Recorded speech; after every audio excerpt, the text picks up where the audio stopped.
ഇത് കുറച്ച് പഴയ വീഡിയോയാണ്. ഒരു 3 വർഷം മുന്നുള്ളത്. ഞങ്ങൾ ന്യൂസിലൻഡിലേക്ക് മൂവ് ചെയ്ത ടൈമിലുള്ളത്. നമ്മൾ ന്യൂസിലൻഡിൽ പാമേഴ്സ്റ്റൺ നോർത്ത് എന്ന് പറഞ്ഞ സ്ഥലത്തേക്കാണ് നമ്മുടെ നഴ്സിങ്ങിൻ്റെ കോഴ്സ് ചെയ്യാൻ വേണ്ടിയിട്ട് വന്നത്. അവിടുന്ന് അടുത്താണ് നമ്മുടെ ക്യാപിറ്റൽ സിറ്റി ആയിട്ടുള്ള വെല്ലിംഗ്ടൺ ഉള്ളത്. ഞങ്ങൾക്ക് ജോലി കിട്ടിയത് അവിടുന്ന് ഒരു ഏകദേശം 6-7 മണിക്കൂർ ദൂരെയുള്ള പക്കത്താൻ എന്ന് പറഞ്ഞാൽ നമ്മളിപ്പോൾ താമസിക്കുന്ന സ്ഥലത്താണ്. അപ്പോൾ അങ്ങനെ പാമേഴ്സ്റ്റൺ നോർത്തിൽ നിന്നും പക്കത്താനിലേക്ക് പോരുന്നതിന് മുമ്പാണ് ഞങ്ങൾ ഒരു ദിവസം വെല്ലിംഗ്ടണിലേക്ക് ഒരു 1 ഡേ ട്രിപ്പ് നടത്തിയത്. നല്ല സീനിക് വ്യൂസും ബീച്ചസും ഒക്കെ കണ്ടു കഴിഞ്ഞിട്ട് നമ്മളവിടെ ടിപ്പാപ്പ എന്ന് പറഞ്ഞിട്ടുള്ള നാഷണൽ മ്യൂസിയം കാണാൻ പോയി. വേൾഡ് വാർ 1 റെപ്രസെൻറ്റ് ചെയ്തിട്ടുള്ള വിഷ്വലൈസേഷൻസിൻ്റെ ഭാഗമായിട്ടുള്ളതാണ് ഈ റിയലിസ്റ്റിക് ആയിട്ടുള്ള ജയാൻ സ്കൾപ്ചേഴ്സൊക്കെ. ഇവിടെ നിന്ന് വാറിൽ പങ്കെടുത്തവരും പിന്നെ മരണപ്പെട്ടവരും അങ്ങനെയുള്ള കാര്യങ്ങളൊക്കെ. അതാണ് നമ്മുടെ ഓർമ്മയിൽ ഏറ്റവും കൂടുതലായിട്ട് തങ്ങി നിൽക്കുന്നത്.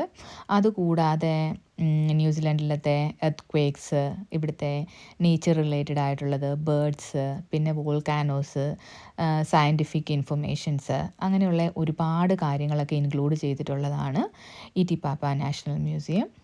എഡ്യൂക്കേഷണൽ പർപ്പസിന് വേണ്ടിയിട്ട് ഒരുപാട് എക്സിബിഷൻസൊക്കെയും ഇവരവിടെ നടത്താറുണ്ട് ഇടയ്ക്കിടയ്ക്ക്.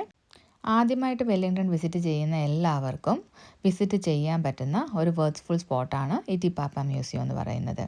എസ്പെഷ്യലി കിഡ്സിനെയും കൊണ്ട് ഒരു 1-2 മണിക്കൂറൊക്കെ അതിനകത്തൂടെ ഇങ്ങനെ നടന്ന് കാണാൻ വേണ്ടിയിട്ട് ഒരുപാട് കാര്യങ്ങളൊക്കെ ഉണ്ട് ഇൻട്രസ്റ്റിംഗ് ആയിട്ടുള്ളത്. അത് കഴിഞ്ഞിട്ട് പിന്നെ നമ്മൾ ഈവനിങ്ങിൽ അവിടുത്തെ ടൗണിലത്തെ സ്ട്രീറ്റ്സിൽ കൂടെയൊക്കെ പോയി കുറച്ച് വിൻഡോ ഷോപ്പിംഗ് ഒക്കെ നടത്തി. കാരണം നമ്മുടെ കാശുണ്ടായിരുന്നില്ല അന്നേരം ഒന്നും മേടിക്കാൻ വേണ്ടിയിട്ട്. അത് കഴിഞ്ഞ് പിന്നെ വൈകിട്ട് നൈറ്റ് ലൈഫൊക്കെ ഉള്ള അപൂർവം സിറ്റികളിൽ ഒന്നാണ് ഈ വെല്ലിംഗ്ടൺ എന്ന് പറയുന്നത്.